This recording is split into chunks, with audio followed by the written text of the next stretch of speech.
Amados, eu quero nessa noite fazer algo antes de nós começarmos a ministração da palavra. Eu sinto no meu coração, eu tenho uma direção do Espírito de Deus, de que essa noite é uma noite de cura, que essa noite é uma noite não apenas de cura física, mas principalmente de cura das famílias, cura de lares, cura de situações e de vidas que estão talvez desanimadas ou presas em algum tipo, em alguma circunstância, em alguma situação que tem roubado a sua fé, tem roubado a sua alegria. Então, irmãos, de cara eu quero avisar você que a ministração vai ser de uma palavra, eu não vou dizer que é uma palavra simples, porque a palavra do Senhor ela não é simples, a palavra de Deus é poderosa, meus irmãos. Mas eu não vou estar falando aqui nenhuma novidade para você. Mas eu creio, em nome de Jesus eu oro, para que o Espírito Santo venha inflamar o teu coração nessa noite e encher a sua vida de fé. Então, antes de nós começarmos a ministração da palavra, eu gostaria que você orasse aí na sua casa. Os irmãos que estão aqui no salão também, que você faça uma oração. E que você agora coloque a sua vida diante do Senhor, queridos, de uma maneira que talvez você não tenha feito ainda hoje. De uma maneira que eu creio que vai abrir as portas para que o Senhor derrame algo novo sobre a sua vida. Ah, meu irmão, por acaso você tem dúvidas de que Deus é poderoso para mudar a história da sua vida?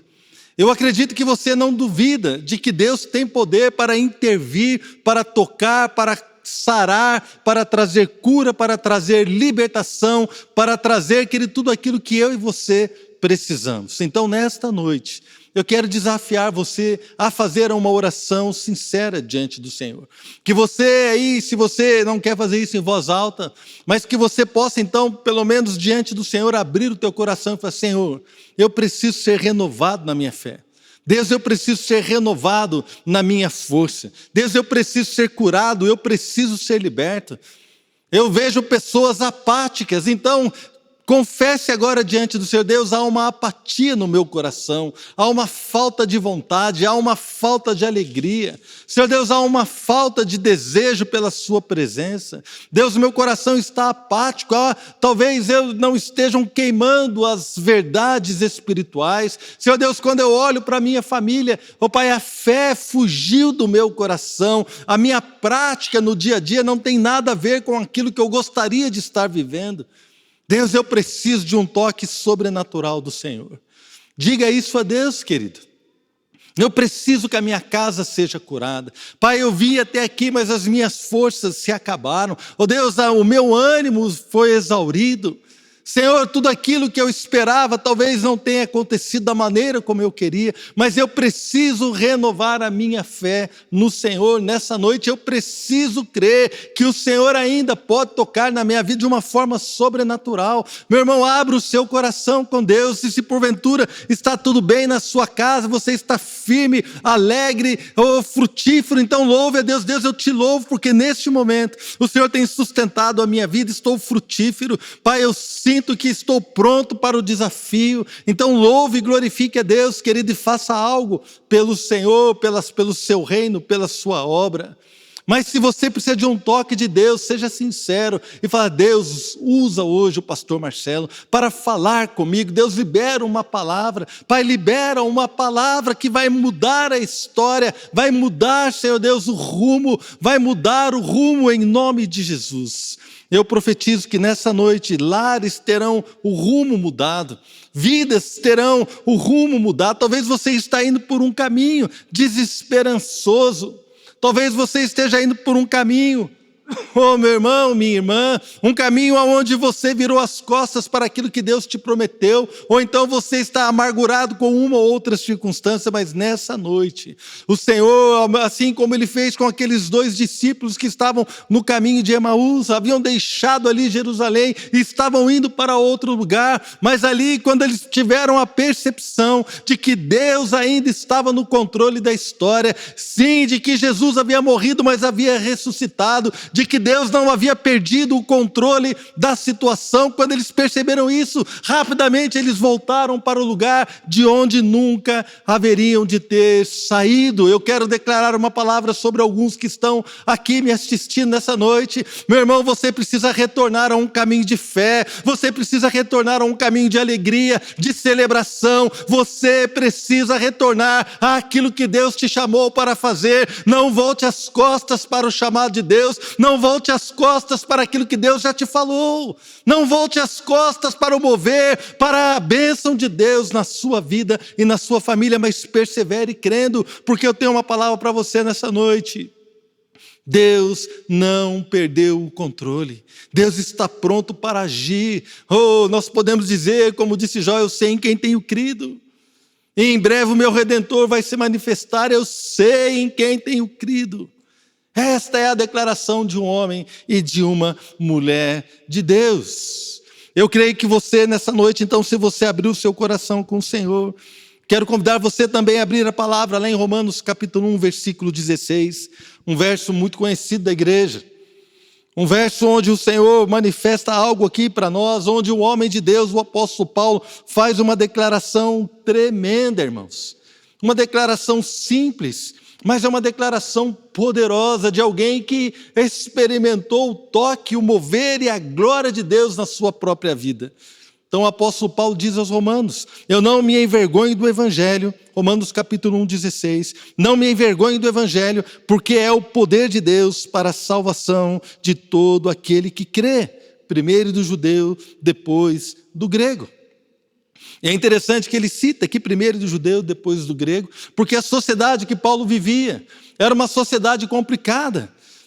Os judeus buscavam sinais, os judeus odiavam a igreja, os judeus perseguiam a igreja, os judeus não entenderam que a lei foi cumprida em Cristo. Então eles ainda desejavam seguir a lei, desejavam perseguir a igreja, eles queriam que todos fossem novamente circuncidados, que se convertessem ao evangelho. Então os judeus não entendiam a graça, não entendiam o perdão dos pecados em Cristo Jesus. Eles esperavam um Messias revolucionário e um Messias que morreu numa cruz. Era um escândalo para os judeus. É o que Paulo escreveu aos Coríntios, escândalo para os judeus. Loucura para os gregos, também Paulo escreveu isso. Então, quando nós vemos aqui, os gregos, eles buscavam a sabedoria. Os gregos tinham vários deuses, era uma sociedade politeísta. Os gregos, buscavam a sabedoria dos filósofos, não entendiam o espiritual, aquilo que Deus estava manifestando através do sacrifício perfeito de Jesus Cristo, o seu Filho. Uma sociedade que rejeitava o evangelho, uma sociedade que zombava dos valores do evangelho, uma sociedade que era incapaz de crer naquilo que o Senhor estava apresentando como a verdade. Jesus disse, eu sou o caminho, a verdade e a vida.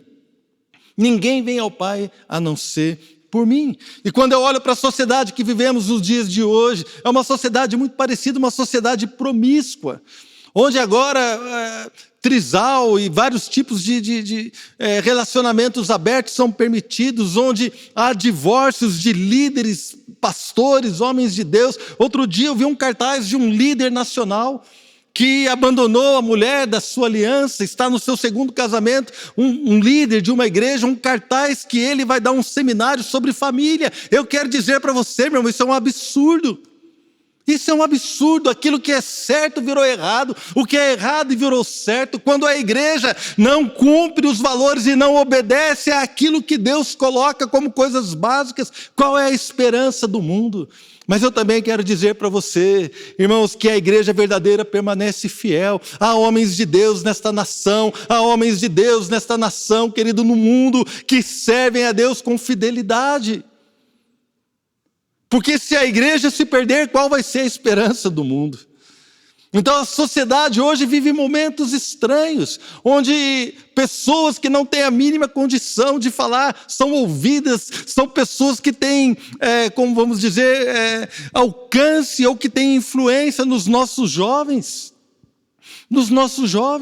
Irmãos, é com muito temor no coração e também com muito pesar e com muita dor no meu coração, que nós vemos um jovem de 20 e poucos anos caindo de uma guarita de um prédio, fugindo em flagrante adultério, não sei o que aconteceu, mas drogado, totalmente bêbado. Este tipo de jovem tem influenciado os nossos jovens. A nossa nação ouve esse tipo de comportamento que leva à morte, que leva a todo tipo de confusão, onde a família é zombada, onde os valores do evangelho são zombados. Meu irmão, meu querido, sabe o que é que vai trazer cura para a sua casa? Sabe o que é que vai trazer cura para a minha vida? Sabe o que é que vai trazer propósito para a minha família? Sabe o que é que vai trazer propósito para tudo aquilo que eu vivo, para tudo aquilo que eu planto, para tudo aquilo que eu estou fazendo numa vida, para que lá no final da minha vida eu olhe para trás e veja que eu deixei um legado para os meus filhos, para os meus netos. Se eu não tenho filhos ou netos, não tem problema, mas eu deixei um legado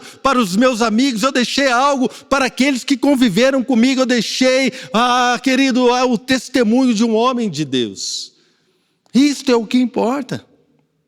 Então nós olhamos Paulo dizendo: eu não me envergonho do evangelho, e eu quero pregar hoje para uma igreja, para lares, para famílias que vão dizer: eu não me envergonho do evangelho, eu não me envergonho de não participar destas coisas, eu não me envergonho de não consumir certos tipos de bebida, eu não me envergonho de consumir certas produções, certas séries, eu não me envergonho de deixar de ouvir determinado tipo de música, eu não me envergonho de não assistir isso ou aquilo, eu não me envergonho de deixar de participar destas coisas, eu não me envergonho do evangelho. Sabe por quê? Porque eu sei que o evangelho é o poder de Deus, e eu não preciso de influencer, eu não preciso de youtuber, eu preciso do poder de Deus. Não vai ser o youtuber, não vai ser o psicólogo, não vai ser o psicanalista, não vai ser nada disso que vai trazer cura e libertação à minha vida. Talvez uma ou outra situação podemos e devemos ser ajudados por psicólogos, psicanalistas, médicos. É claro que nós nos consultamos com eles sem nenhum problema, mas o que vai trazer cura para a minha vida, o que vai trazer realmente salvação, ou aquilo que vai trazer libertação para a minha família, que vai trazer propósito, é o poder de Deus, é o evangelho. Então, quando nós temos esta convicção, querido, nós não somos como aqueles que não conhecem a Deus. A nossa esperança está no Senhor. Nós somos, querido, herdeiros de um evangelho sobrenatural. Nós somos herdeiros de uma palavra que mudou a vida das pessoas, que alcançou pessoas com poder. O apóstolo Paulo, ele era querido pelos judeus. O apóstolo Paulo era respeitado pelos gregos, conhecia a filosofia grega, foi instruído em todas estas coisas, a ponto de debater com as pessoas, com os argumentos que fossem necessários. Mas ele abriu mão de todas estas coisas para pregar o testemunho de Deus em Cristo Jesus. E quando ele escreve aos Coríntios, ele fala: a minha palavra e a minha pregação não consistiram em palavras persuasivas de sabedoria humana, mas em demonstração do Espírito e de poder, para que a fé das pessoas se apoie no poder de Deus e não em homens. Querido, o que vai trazer cura para a minha vida, o que vai trazer cura para a sua casa, o que vai trazer cura para a minha casa, o legado que eu quero deixar para a minha neta que está prestes a nascer, o legado que eu quero deixar para as minhas filhas, para os meus genros, o legado que eu quero deixar como pastor da sua família, da sua casa, querido, é o legado de um homem de fé, que foi mudado, transformado, livre, liberto, curado, sarado pelo evangelho, pelo poder de Deus. Por isso que Paulo diz: eu não me envergonho do evangelho, porque é o poder de Deus para a salvação de todo aquele que crê. E eu quero perguntar para você nessa noite: há algum motivo para eu e você nos envergonharmos do evangelho? Eu acredito que não, querido. Essa declaração de Paulo, ela desafia a minha vida. Desafia, querido, a minha maneira de olhar o evangelho. O evangelho é o poder de Deus. Ele é o poder de Deus. E é maravilhoso quando nós paramos para isso, porque talvez você esteja aí na sua história, nas suas circunstâncias, nas suas dificuldades, nas suas lutas e nos seus desafios. Você esteja aí batendo de frente com as suas limitações, talvez com a sua falta de habilidade, com a sua falta de poder de mudar uma ou outra circunstância. Talvez nós estamos aqui lutando contra um membro na família, lutando contra uma situação difícil, algo que demanda perdão, que demanda dificuldade de relacionamento. Quando quando há duas opiniões diferentes, então eu olho para um lado, você olha para o outro, e aí a gente não consegue chegar num acordo, e a confusão se estabelece na nossa casa, relacionamentos entre marido e mulher, entre pai e filhos, relacionamentos entre irmãos, relacionamentos com amigos, com familiares. Então, situações complicadas, difíceis, onde nós olhamos e parece que perdemos a esperança. Mas o Evangelho é o poder de Deus. Sabe por quê? Porque o Evangelho não tem a ver com aquilo que eu faço, com aquilo que você faz, mas o Evangelho tem a ver com aquilo que Jesus fez. Não tem a ver com quem eu sou, com quem você é. O Evangelho tem a ver com quem Ele é. Ele é Deus, Ele é perfeito, Ele é o Cordeiro de Deus que tirou o pecado do mundo. O Evangelho tem a ver com a morte e ressurreição de Jesus. O Evangelho tem a ver com um sacrifício perfeito. Ali na cruz foi satisfeita, oh querido, assim a condenação sobre o pecado foi condenado na cruz. E aqueles que creem no Senhor Jesus podem ser totalmente livres para viver uma novidade de vida. Por isso que a Bíblia afirma, ora, se alguém está em Cristo é uma nova criatura. Sabe por quê, querido? Porque na cruz foram colocadas todas as nossas maldições, foram pregadas todos os nossos pecados, foram pregados ali tudo aquilo que nos era prejudicial, foram pregado ali na cruz tudo aquilo que poderia nos impedir de ter acesso a Deus. Mas também o escritor de Hebreus diz que nós podemos entrar hoje com confiança na presença do Senhor. A confiança, querido, não é em nós, não é naquilo que fazemos, não é em quem somos, a confiança que temos é porque foi aberto um novo e vivo caminho, aleluia, o Senhor Jesus abriu um caminho, nós podemos entrar na presença do Pai. O escritor de Hebreus diz que nós podemos entrar com confiança na sua presença. Ele diz também que devemos recorrer ao trono da graça, onde vamos alcançar socorro para momentos, para ocasiões oportunas que eu e você precisamos de socorro e precisamos de ajuda. Querido, o Evangelho ele é poderoso porque ele não está centrado no homem. O Evangelho é poderoso porque não tem a ver com quem eu sou, não tem a ver com quem você é, não tem a ver com as suas lutas, as suas dificuldades, os seus desafios, os meus desafios. O Evangelho é poderoso porque tem a ver com o Deus Todo-Poderoso, querido Senhor Jesus, que morreu sim na cruz, mas ressuscitou o terceiro dia e vive e reina para sempre. O Evangelho é sobre Ele, não é sobre mim, não é sobre você.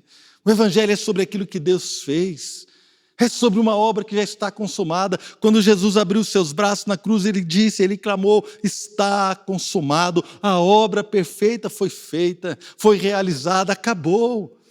Você é livre para desfrutar de tudo aquilo que Deus tem. O Evangelho é o poder de Deus porque é Deus agindo. Meu amado, não tem sentido você falar assim, olha, o Evangelho é o poder de Deus, se o poder de Deus não opera na vida daqueles que creem. Paulo dizia, o Evangelho é o poder de Deus porque ele experimentou isso. Ele experimentou transformação, ele experimentou redenção, ele experimentou mudança de vida. Mudança de vida. Meu irmão, como é que eu vou chegar para minha filha e vou exigir que a minha filha siga um Deus que não é capaz de mudar a minha vida?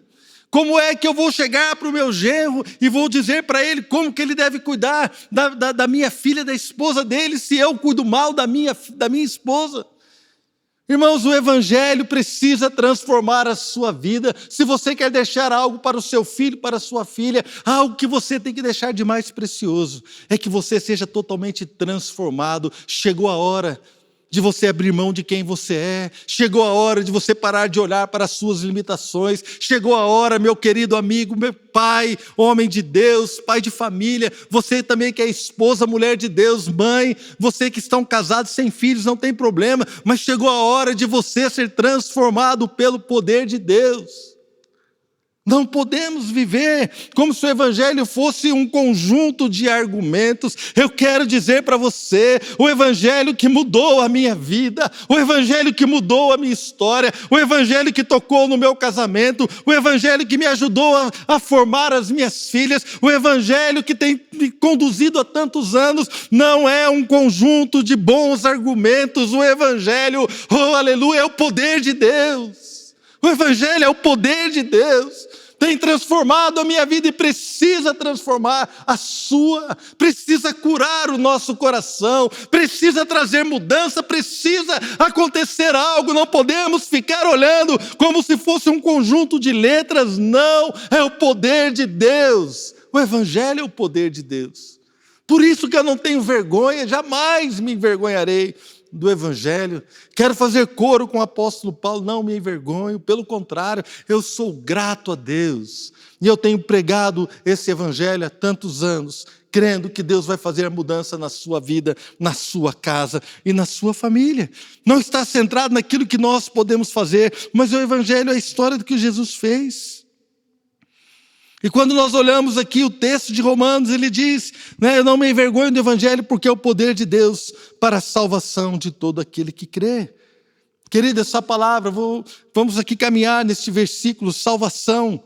A salvação é uma palavra que também ela tem outras definições no grego. Ela significa libertação, ela significa salvação, ela também significa bem-estar, prosperidade, preservação, segurança. É mais abrangente às vezes do que a vida eterna. Nós pensamos que a salvação tem a ver com a vida eterna. Tem a ver também, glória a Deus, porque estaremos com o Senhor um dia, e o Senhor Jesus nos proporcionou isso. Estaremos com o Pai e com Deus para sempre. Somos salvos em Cristo Jesus. Porém, a palavra de Deus é clara quando diz que o Evangelho é o poder de Deus para a salvação, e nós precisamos ser fiéis ao texto. Diz aqui bem-estar, prosperidade, libertação, segurança. Então o Evangelho precisa trazer isso às nossas vidas. Na verdade, ele traz estas verdades, estas promessas às nossas vidas. É por isso que Jesus disse, eu vim para que tenham vida e a tenham em abundância.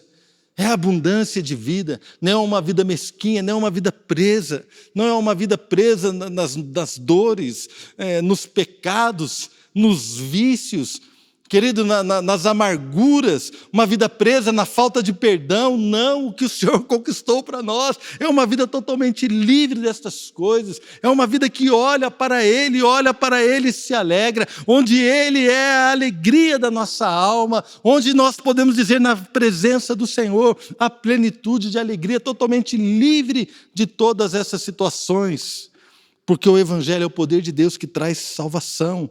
Ou seja, irmãos, quando o Evangelho chega na minha vida, traz bem-estar, traz prosperidade, traz libertação, traz segurança. Eu quero profetizar sobre a sua vida e sobre a sua casa. Haverá um bem-estar. Meu irmão, chega desse negócio, sabe, de confusão na nossa casa, de desconfiança entre marido e mulher, de desconfiança entre pais e filhos, entre filhos e pais, entre irmãos. Irmãos, isso precisa ser banido do meio da igreja, banido da família cristã. Não pode haver desconfiança. Não pode haver. Outro dia eu estava conversando com um irmão que discipulava um casal já há alguns anos, há muito tempo. E a irmã disse assim, quando meu marido entra no banheiro, eu desligo o Wi-Fi da minha casa. Fazendo uma alusão de que talvez ele estivesse no banheiro para acessar a pornografia. Então ela desligava o Wi-Fi da sua casa. Isso é um absurdo, querido. Isso, só nomear isso no meio cristão é uma vergonha. Eu quero dizer, é uma vergonha. Se você não tem a senha do celular do seu marido, quero dizer para você, meu irmão, homem de Deus, é uma vergonha. A sua esposa tem que ter a senha do seu celular. Olha, se você é filho, você também pode dar a senha do seu celular, o acesso do seu Instagram para os seus pais. Sabe o que eu quero dizer para você, filho que quer esconder algo do pai e da mãe? Isso é uma vergonha, querido. Nós não precisamos nos envergonhar de nada, porque andamos na luz. Agora, se você tem algo do que se envergonhar, meu irmão, chega a hora de você abandonar essa prática. Porque o que nós somos chamados para viver é um lugar de bem-estar, é um lugar de confiança, é um lugar onde nós podemos olhar nos olhos, é um lugar onde nós podemos falar a verdade, é um lugar onde nós podemos crer e confiar. O melhor, irmãos, eu estava lembrando hoje, os argumentos que eu usava para educar a Fernanda e a Flávia, que são minhas filhas. Então, quando eu tinha que ensiná-las alguma coisa, eu chegava para elas e falava assim, olha, Fernanda ou Flávia, vocês sabem que o papai te ama. Isso aqui não é bom para você. Esse era o argumento. Porque como é que eu ia explicar para uma criança que de repente assistir determinado tipo de desenho animado não era bom para a sua saúde espiritual? Ela não tinha entendimento. Então não tinha como explicar algo, mas o argumento que eu usava era esse, assim, olha, o papai ama você, e o papai quer o melhor para você, e o papai deseja que você seja, né, assim, uma menina de Deus, que você cresça na presença do Senhor, em graça, em estatura, sabedoria. Então, como eu te amo, minha filha, você precisa confiar em mim de que isso daqui não é bom para você. E eu preciso dizer para vocês, irmãos, deu certo em 90% das vezes. Deu certo. Porque esse é um argumento, querido, que você olha no olho da sua filha agora. Se você tem intenções escuras, né, obscuras, se você tem segundas intenções ou más intenções, se você esconde algo do seu marido, se você esconde algo da sua esposa, se você esconde algo dos seus filhos, como é que você vai então viver esse bem-estar que o Evangelho diz que nos proporciona? Ele é o poder de Deus para a salvação. Meu irmão, para que nós possamos viver este poder, é necessário obedecer o Evangelho. Eu quero declarar sobre a sua vida que haverá bem-estar, haverá sim prosperidade, cuidado de Deus sobre você, libertação na sua casa, segurança em todas as áreas. Mas esta salvação é para todo mundo, irmãos? Não, infelizmente não. Esta salvação é para aquele que crê. Como diz aqui o texto, não me envergonhe do Evangelho, porque é o poder de Deus para a salvação de todo aquele que crê. Meu amado, se você e eu não crermos, essa salvação não vai ser manifestada na nossa vida. O Evangelho, queridos, nessa noite eu quero trazer para mim e para você um chamado para a fé. Um chamado para a fé. E essa palavra crer, querido, ela é muito mais abrangente do que apenas acreditar. Ela envolve confiar e se entregar a uma verdade. Eu confio tanto que eu abro mão daquilo que eu achava e eu me entrego a esta verdade. Eu confio tanto em Deus, eu confio tanto no seu amor, que então eu vou virar as costas para o pecado e vou abraçar esta verdade. Eu acredito tanto que eu sou capaz de dar a minha vida por esse negócio. Eu acredito tanto nessa palavra que eu vou abraçar e vou confiar totalmente. Eu acredito tanto que eu sou capaz de dar a minha vida por isso. Não foi isso que Jesus fez, querido? Quando ele encontra os discípulos ali no caminho de Emaús, ele fala assim: vocês não percebem que o Cristo havia de padecer e morrer?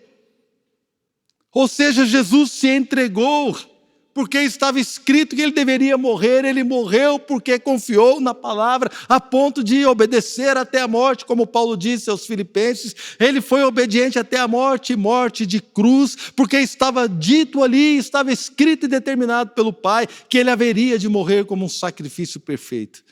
Irmãos, então, se o nosso Senhor, o nosso Salvador, Ele que é o nosso maior exemplo de obediência, se Ele foi capaz de dar a sua vida pelo Evangelho, eu e você, se queremos desfrutar destas verdades espirituais que trazem salvação para a nossa casa, trazem salvação para a nossa vida, trazem transformação e mudança e faz com que todas as promessas de Deus se tornem realidade na nossa vida, eu e você precisamos crer de todo o nosso coração. Crer aqui inclui agir à altura da nossa fé. Crer no Evangelho compreende confiar e se entregar.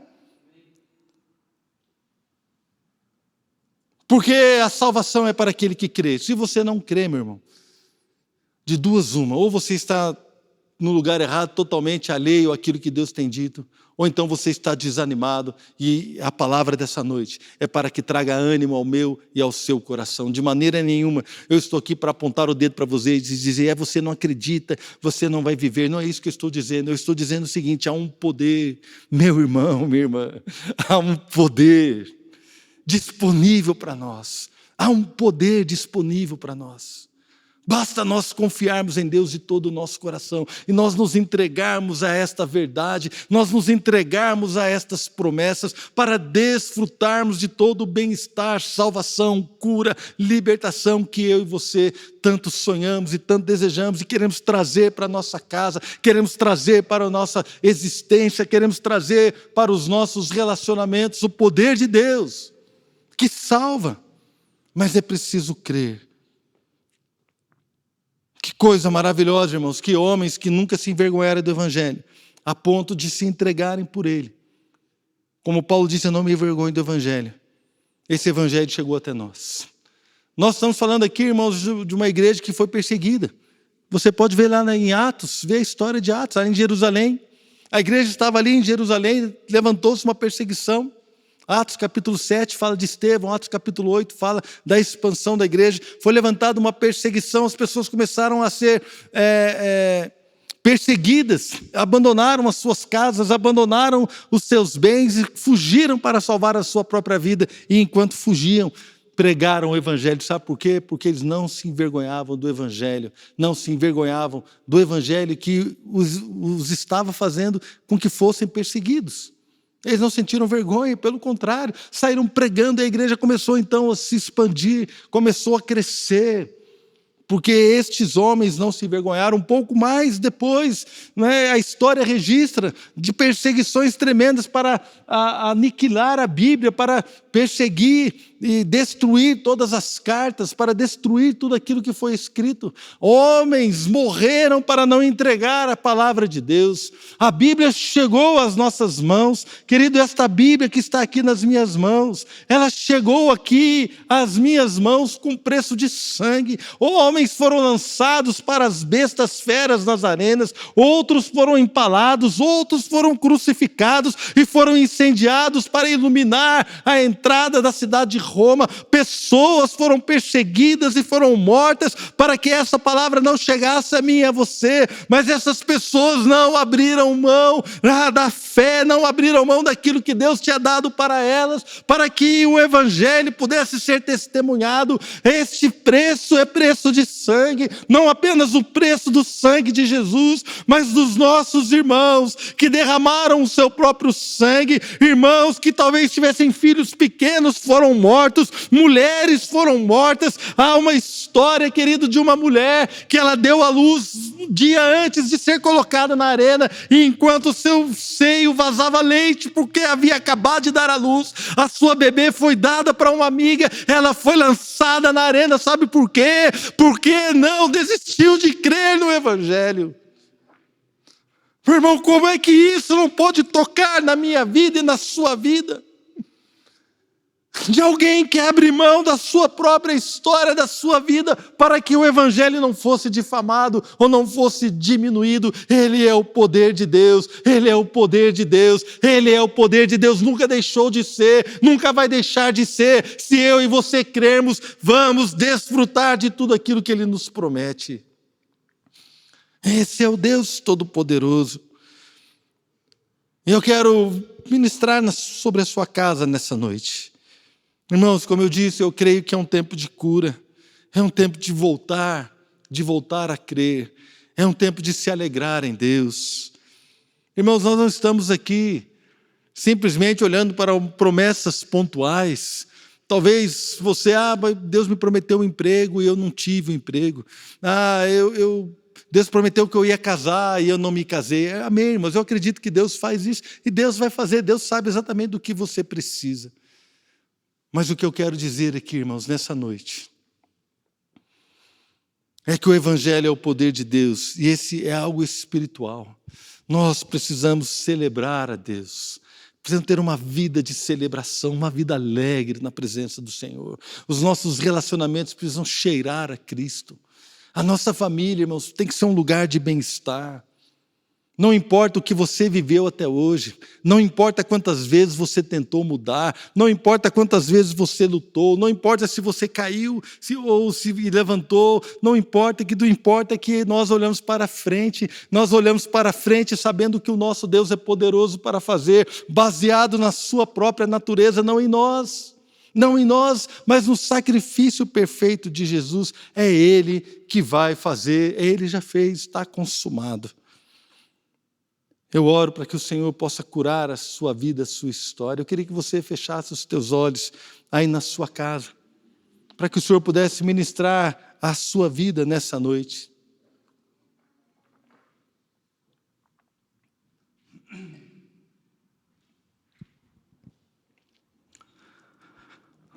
Meu irmão,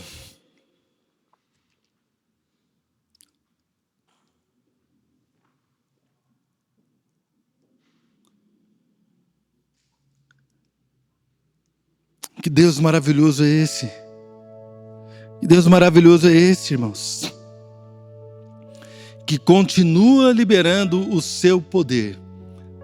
Deus continua liberando o seu poder. O Evangelho, ele é o poder de Deus. O Evangelho não era o poder de Deus. O Evangelho, ele não foi o poder de Deus. O Evangelho continua sendo. E eu creio que nessa noite este poder vai entrar na sua casa, no seu lar, no seu coração. Eu creio que este poder do Espírito está nesse momento trazendo novamente para você uma fé, uma alegria. Talvez a circunstância não mudou. A situação que você vai enfrentar continua a mesma, mas algo dentro de você está mudando. Você já está olhando com olhos de fé, sabendo que aquele que não poupou o seu próprio filho, antes por todos nós o entregou, nos dará graciosamente junto com ele todas as coisas. Todas as coisas. Sabendo que não é a morte nem a vida, nem anjos, nem principados, nem altura, nem profundidade. Nada disso pode nos separar do amor de Deus que está em Cristo Jesus. Nem a morte, irmãos. Nem a morte derrota um homem e uma mulher de Deus. É por isso que o diabo fica doido. É por isso que ele range os dentes. É por isso que ele fica bravo. Mas nós sabemos que em breve o nosso Deus esmagará Satanás debaixo dos nossos pés. Pai, em nome de Jesus, nós queremos te agradecer porque o Evangelho, ele é o poder de Deus para a salvação de todo aquele que crê. Ele não depende de nós, Senhor. Isso é maravilhoso. O Evangelho já está escrito, já está feito, já foi realizado. O Senhor Jesus já morreu, já ressuscitou, a sua obra está consumada. E o Espírito de Deus tem trabalhado em nossos corações hoje. Ó Deus, para todo aquele que crê. Sim, um chamado para a fé, para a obediência, para nos lançar em obediência. Ó Deus, para confiar no teu amor, para confiar na tua palavra, para abandonar aquilo que fere o Senhor, fere o Evangelho, para abandonar práticas que não tem nada a ver com aquilo que o Senhor nos prometeu. Deus, eu te louvo porque nessa noite há cura sobre a igreja.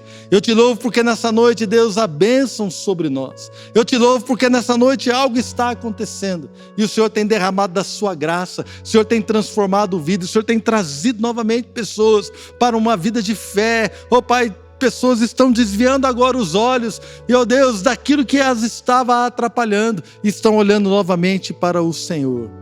E eu te louvo por isso, Pai. Eu te louvo pela cura, pela libertação, pelo teu amor, pela renovação. Eu sinto vidas renovadas nesta noite, em nome de Jesus. Recebe, querido, na sua casa.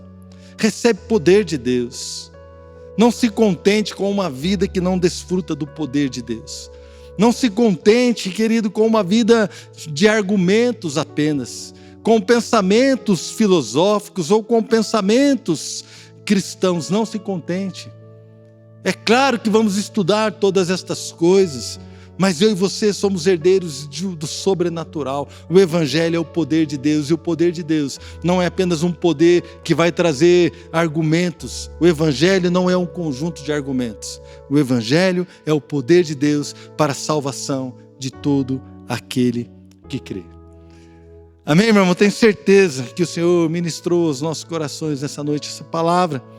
Que o Senhor possa renovar o teu coração, a sua alegria, a sua fé, em nome do Senhor Jesus.